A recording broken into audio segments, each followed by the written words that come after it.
காலபைரவர் வழிபாடு செய்வதால் எதிரி பயம் நீங்கும், மன தைரியம் உண்டாகும், கடன் தொல்லைகள் நீங்கும், தீய சக்திகள் அண்டாது, தொழில் விருத்தி அடையும், கிரக தோஷங்கள் நீங்கும், மேலும் துன்பங்களிலிருந்து விடுபட்டு வாழ்வில் வளம் பெறலாம். காலபைரவர் வழிபாட்டின் நன்மைகள். துன்பங்களிலிருந்து விடுதலை.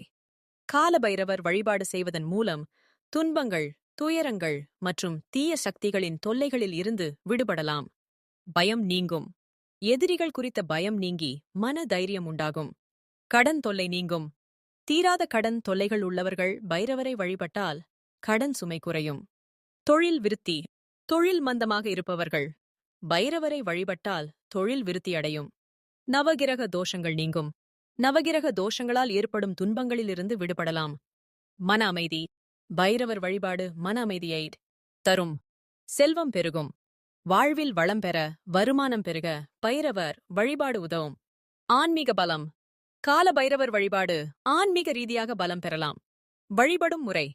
அஷ்டமி திதி மிகவும் சிறப்பான நாள்.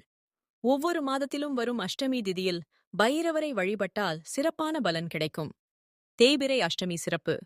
குறிப்பாக தேய்பிறை அஷ்டமி தினத்தில் பைரவரை வழிபட்டால் அதிக பலன்கள் கிடைக்கும்.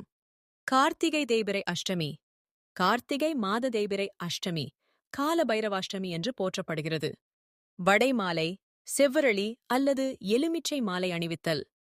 பைரவருக்கு வடை மாலை, செவ்வரளி அல்லது எலுமிச்சை மாலை அணிவித்து வழிபாடு செய்தால் எதிரிகளின் தொல்லை நீங்கும். ராகு காலத்தில் வழிபாடு.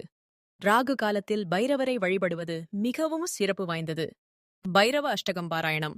பைரவ அஷ்டகத்தை தினமும் பாராயணம் செய்வதன் மூலம் நினைத்த காரியங்கள் நிறைவேறும்.